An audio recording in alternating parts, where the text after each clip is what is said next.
మహాగణాధిపతయే నమః. ఓం గురుభ్యో నమః. ఓం శ్రీమాత్రే నమః. పరమేశ్వర స్వరూపమైనటువంటి జ్యోతిష, వాస్తు మరియు ఇతర అనేకమైనటువంటి శాస్త్రములను మనకు అందించినటువంటి మహర్షులకి నమస్కారం. హయగ్రీవ హయగ్రీవ హయగ్రీవేతియో వదేత్ తస్య నిస్సరతే వాణి జహ్నుకన్యా ప్రవాహవత్. అరుణాం కరుణాతరంగితాక్షీం ధృతపాశాంకుశపుష్పబాణచాపాం అనిమాదిభిరావృతాం మయూకైః అహమిత్యేవ విభావయే భవానీం. శ్రీమాత్రే నమః.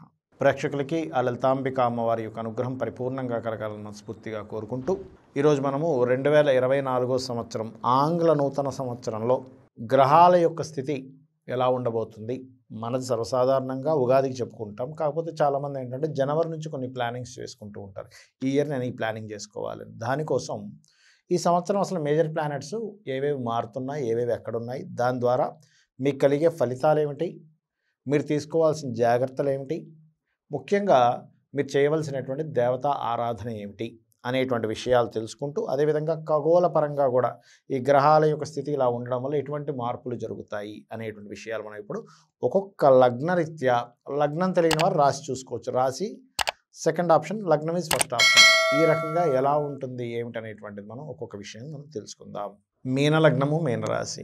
మీనం వారికి ఈ యొక్క 2024 సంవత్సరంలో రాశిలో రాహు, సప్తమంలో కేతువు, ద్వితీయంలో గురువు, మే వరకు, మే నుంచి తృతీయంలోకి వెళ్తున్నాడు, శని 12లో సంచరిస్తున్నాడు. కాబట్టి ఈ సంవత్సరం మొత్తము కూడా మీకు కలిగేటువంటి శుభ ఫలితాల్లో రాహు ఎప్పుడైతే రాశిలో సంచరిస్తూ 2లో గురువు ఉన్నాడో, 2లో ఉన్న గురువు ఖచ్చితంగా మీకు ఉద్యోగ సంబంధించిన విషయంలో, అందులో ముఖ్యంగా government, medical related, government contracts related, teaching related, లా రిలేటెడ్, కన్సల్టెన్సీ రిలేటెడ్ సంబంధించిన వృత్తుల్లో ఉన్నటువంటి వారికి ఖచ్చితంగా యోగాన్ని ఇస్తున్నాడు. అంటే ఉద్యోగ యోగాన్ని ఖచ్చితంగా కలిగిస్తున్నాడు ఇక్కడ. అలాగే రాశిలో రాహు సంచారం వల్ల కొంచెం ఏంటంటే, రాహు ఎప్పుడైనా సరే రాశిలో సంచరించాడు, అది కూడా జన్మరాశిలో సంచరిస్తున్నాడు. కాబట్టి మీకేంటంటే ఏదైనా ఒక పని చేసేటప్పుడు కానివ్వండి, ఏదైనా ఒక ఉన్నప్పుడు ఏమవుతుంటుందంటే, సర్వసాధారణంగా ఇక్కడ ఫలితాల్లో నేను తెలియకుండానే అంటే ఏదో జరగబోతుందేమో, ఏదో ప్రమాదంలో ఉన్నానేమో ఒక చిన్న ఇండికేషన్స్ ఇస్తుంటుంది.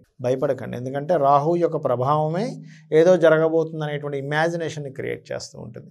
కాకపోతే కాస్త మే నుంచి ఎవరితోనైనా మాట మంతి అగ్రిమెంట్ రాసేటప్పుడు కొంచెం చూసుకొని చేయండి. ఎందుకంటే సర్వసాధారణంగానే మీకు సప్తమంలో కేతు ఉన్నందుకు ఏదైనా సరే వివాహ సంబంధించినటువంటి విషయాలలో మీరు అవతల వారితో మాట్లాడుకునేటప్పుడు కానీ, వివాహ నిర్ణయాలు తీసుకునేటప్పుడు కానీ, పార్ట్నర్స్ని జాయిన్ చేసుకునేటప్పుడు కానీ చాలా కేర్గా ఉండాలి. అలాగే మరొక విషయం ఏంటంటే, ఇక చూసుకున్నట్లయితే ఇక్కడ వీటితో పాటు గురువు ఎప్పుడైతే 3లో ఉండి 9ని చూస్తున్నాడో, ఈ గురువు ఇచ్చేటువంటి రిజల్ట్స్లో ప్రత్యేకంగా ఈ 9వ స్థానంలో ఉన్నటువంటి గ్రహము, 9వ అధిపతి 9వ స్థానంలో ఉండేటువంటి గ్రహాల ఫలితాలు ఎప్పుడు కూడా, ఎప్పుడైతే మీరు ఈ మే నుంచి హైయర్ ఎడ్యుకేషన్ పరంగా పిహెచ్డీస్ అవి ఉంటాయి, పిహెచ్డీ చేయడం కానీ, హైయర్ ఎడ్యుకేషన్ పరంగా ఒక మంచి ఫలితం రావడం కానీ ఇటువంటివి ఇస్తూ ఉంటాడు. మరియు ఇన్వెస్ట్మెంట్స్ విషయంలో మాత్రం లాంగ్ టర్మ్ ఇన్వెస్ట్మెంట్స్కి ఓకే. అంటే ఇప్పుడు చూడండి, కొంతమంది ఏదో ల్యాండ్ కొంటారు, ఒక్కోసారి కొన్నిసార్లు మనకి 6 నెలలు 3 నెలల్లోనే రేట్ పెరుగుతుంది, కొన్నిసార్లు సంవత్సరాల తరబడి అవుతుంది. ఎందుకు? 12లో శని ఉన్నాడు కాబట్టి సహజంగానే మీకు ఏలినాడు శని కూడా నడుస్తుంది. కాబట్టి ఏలినాడు శని అంటే ఏమీ అవ్వదని కాదు దాని అర్థం, అన్నీ అవుతాయి కానీ స్లోగా అవుతాయని అర్థం. అయితే 12లో సంచరించేటప్పుడు మాత్రం ఇన్వెస్ట్మెంట్స్ చేసేటువంటి విషయాలలో చాలా జాగ్రత్తగా చూసి ఇన్వెస్ట్మెంట్స్ చేయండి. ముఖ్యంగా శివాలయాల్లోని ఏదైనా ఆలయాల్లో సేవ చేయడము, పేదవారికి సేవ చేయడము, లేకపోతే అన్నదానాలు, నీటికి సంబంధించినటువంటివి. శని భగవానుడు ఉన్నాడు కాబట్టి అది కూడా కుంభరాశి అవుతుంది కాబట్టి మీ 12వ రాశి. మీరేం చేస్తారంటే ఖచ్చితంగా ఈ చలివేంద్రాలు, ఎండాకాలంలో చలివేంద్రాలు, చలికాలంలో ఏదైనా భోజన సంబంధించిన ఇవి పెట్టించడం, ఇవి చేయండి. ఇవి కనుక చేసినట్లయితే ఖచ్చితంగా 100% మీరు అనుకున్నది అనుకున్నట్టుగా నెరవేరుతుంది. మీరు నిత్యము రాజరాజేశ్వరి అమ్మవారి యొక్క ఆరాధన మరియు పితృదేవత ఆరాధన చేయడం అనే విధాలా బాగుంటుంది. ఇప్పటి వరకు మనం చెప్పుకున్నటువంటి ఈ 2024 ఫలితాలతో పాటు ముఖ్యంగా మీరు చూడవలసినటువంటిది ఏమిటి అంటే, ఖగోళ సంబంధించిన విషయాలు మరియు మీ జన్మజాతక విషయాలు. ఖగోళం పరంగా ఏం జరుగుతాయి అంటే, ఈ కాంబినేషన్స్ మనకి మీనరాశిలో రాహు ఉన్నాడు, కన్యలో కేతువు, మేషంలో ఉన్నటువంటి గురువు మే నుంచి వృషభంలోకి మారుతున్నాడు. అదేవిధంగా మనకి ఈ యొక్క శని భగవానుడు, కుంభరాశిలో ఉన్న శని భగవానుడు ఈ సంవత్సరం మొత్తం ఎలాంటి ఫలితాలు ఇస్తారు అని చెప్పి చూసుకున్నట్లయితే, జనవరి నుంచి ఏప్రిల్ 14 వరకు కొద్దిగా ఈ వైరస్లకు సంబంధించింది ఏదైనా కొంత స్ట్రెస్ అనేటువంటిది ఇస్తూ ఉంటారు. ఒకటి. రెండవది, ఎప్పుడైతే మనకి ఈ కన్యా రాశిలో కేతువు యొక్క సంచారం జరుగుతుందో సంవత్సరం ఇంకా 5 నెలలు ఉంటాడు అక్కడ. కాబట్టి ల్యాండ్ ప్రదేశంలో కేతువు ఉన్నాడు. కాబట్టి ఈ ల్యాండ్ ప్లేసెస్లో కేతు ఉన్నందుకు ల్యాండ్స్ రేట్ ఏవైతే ఉన్నాయో గతంలో వెళ్ళినంత ఫాస్ట్గా వెళ్ళకుండా కొంచెం స్లోగా మూమెంట్ అనేటువంటిది ఉంటుంది. కొన్ని ప్రదేశాల్లో ఆగుతుంటుంది కూడా ఈ ల్యాండ్స్ రిలేటెడ్ సంబంధించిన విషయాల్లో. కాబట్టి రియల్ ఎస్టేట్ రంగాల వాళ్ళు, అదేవిధంగా ఏదైనా సరే కొంతమంది చూడండి, ఒక ల్యాండ్ అమ్మేద్దాం అనుకుని ఆగుతారు, మళ్ళీ ఇంకొన్ని రోజుల తర్వాత అమ్ముతున్నప్పుడు పెరుగుతుందేమో అని. కాబట్టి అట్లాంటివి ఏమి పెట్టకుండా అమ్మాలనుకునేవాడు అమ్మేసేయండి.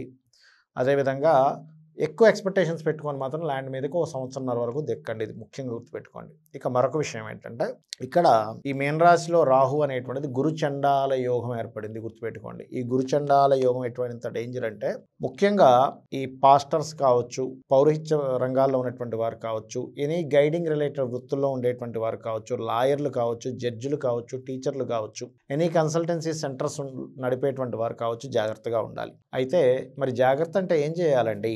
ముఖ్యంగా ఈ రంగాల్లో ఉన్న వాళ్ళందరూ కూడా, ప్రవచనకర్తలు కావచ్చు, వీళ్ళందరూ కూడా గుర్తుపెట్టుకోండి, ముఖ్యంగా దుర్గా ఆరాధన, పితృదేవత ఆరాధన అందరూ చేయాలండి. వీళ్ళు మాత్రమే కాకుండా పితృదేవత ఆరాధన అందరూ చేయాలి. బికాజ్ ఆఫ్ మనకి గురు రాసుల్లో రాహు యొక్క సంచారం జరుగుతూ గురుచండాల యోగం ప్రస్తుతం ఉంది కాబట్టి.